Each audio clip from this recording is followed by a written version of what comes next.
The lost wax casting process begins with a wax pattern. Here the patterns are made of the brown wax and the beeswax. The red wax is not part of the sculpture. The larger piece of red wax, the one connected to the plastic cup, is the sprue, and that's where the molten bronze enters the mold.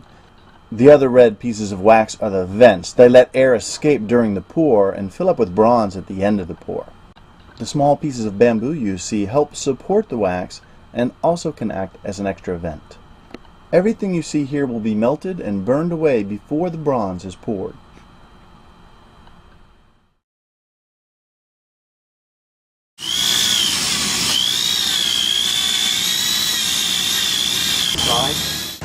So first thing I do is I get the whole thing and I let it drip off. To do this is to lie it down in the sand and then sift. Now this is brand new sand I want, so and maybe you got it out second fine sand. And you might want to use a relatively coarse, one like this for the coarse sand, the first couple coarse sands. But at the end, the last 5 or 6 dips, you don't need a sieve at all. You can just heap the stuff on there. But you'll notice that, some of the coarse sand has clumps in it. I'll show you those a little later. But you can see, I'm being very careful to get the sand everywhere. Up until this moment, everything's been done at room temperature, but it's about to get hot. The tops of the plastic cups are removed, and the wax patterns are placed upside down in the melt-out furnace. Right to hear that. Sounds good.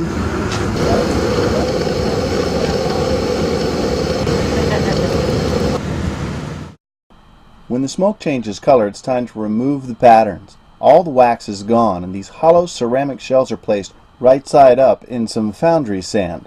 The sand supports the ceramic shell during the bronze pour. It's time to cast some bronze.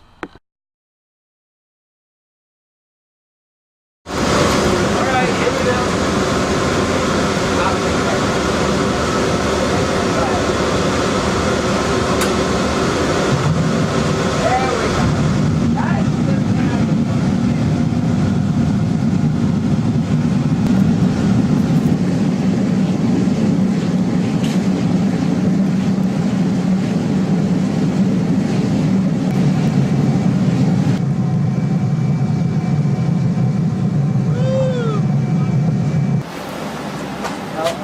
See, I push this all the way down before I swing it. That's important.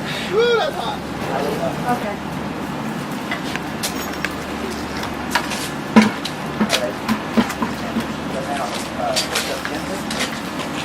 Now, straight up. Don't move forward and back. Higher, higher, higher, higher, higher. Okay, now we can move forward. Okay.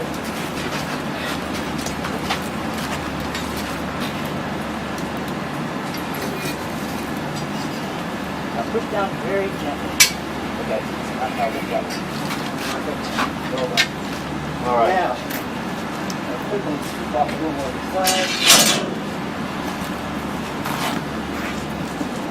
There it is.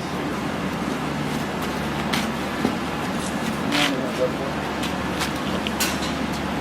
Okay, now we're going to lift up. Now, fit closest to. Okay. Okay. We're going to pour these other ones first. Where are we, right here?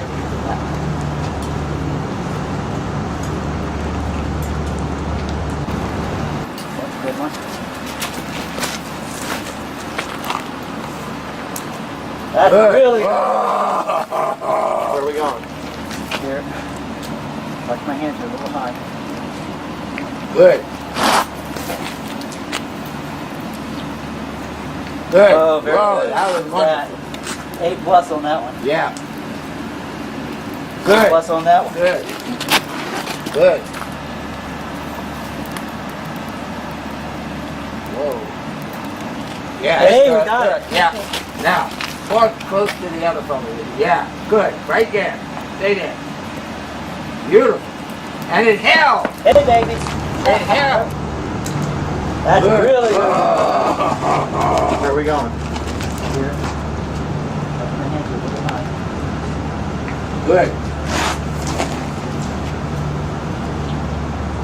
Good. Oh, very Whoa, good. that was Yeah. wonderful. A+ on that one. Yeah. Good. Plus on that one. Good. Good. Whoa. Yeah, that's Hey, good got it. work. Yes, in hell. And low. Good hell. I knew it would. Oh. My time is about right. Okay. Where are we going? Scratch, you Lift up. You gotta scratch. Rip it out. Get it all out. Look higher.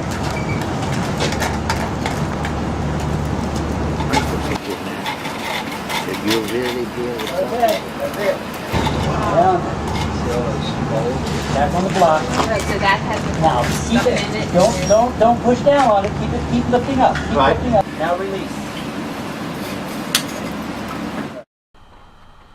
The crucible is carefully placed back into the furnace to cool. The cast pieces must also cool for several minutes before the ceramic shell is removed. There's more work to be done, but the pour is complete. Oh, Jack, Push down. Hooray! This pour in the summer of 2007 was 90 pounds of silicon bronze. The 7 pieces cast ranged in weight from 1/4 pound for the smallest to over 7 pounds for the largest. The cups, sprues, and vents all get recycled.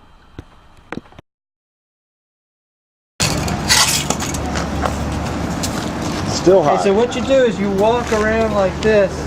The way to do this is to hit the cup, right, real hard. As long as you're hitting the cup, you're not going to hurt the piece. You know, you can really get your frustrations out on it. You can use 2 hands. Nothing wrong with that.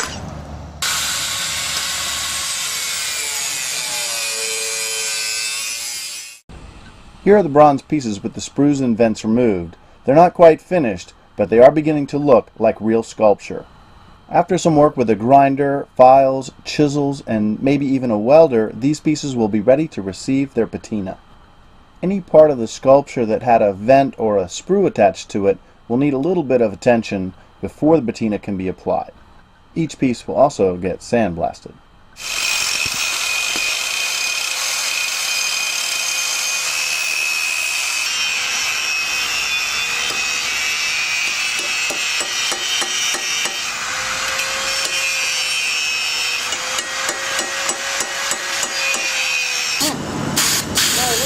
You did a nice job on this thing.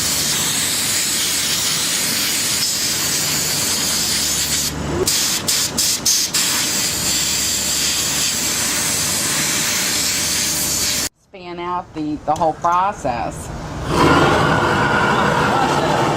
I'm talking about it's the shelf life.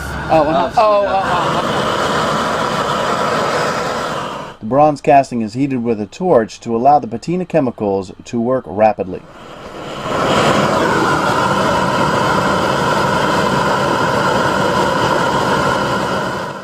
Yeah, that's the idea. These, although I don't know if we want to, but you do this, and then that's pretty nice. That's pretty nice. So you just hit, like the high points, right? And if you want to, a few around the side as well. His face really looks stacked right. so that it gets a little bit of wax everywhere. Okay. Okay, and that's it. Wow.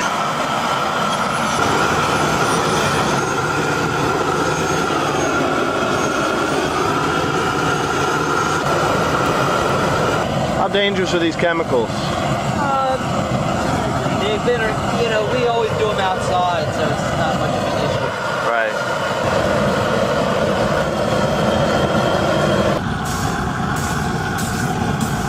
That looks like it's no problem. These chemicals from the complete sculptor are like. Liver of sulfur is used for the black shadows on the bronze casting. Ferric nitrate makes a nice brown, Cupric nitrate gives the green patina. The same waxes that were used to make the original patterns can be melted on to the bronze castings to make a nice finish. From a handmade wax original, artisans craft a beautiful bronze sculpture. The details in some of the materials may have changed, but the lost wax casting process is the same as when it was invented in the Bronze Age 5,000 years ago. Bronze, copper dug from the earth, tin alloyed together, cast, poured as a liquid into a sand mold, and shaping our world.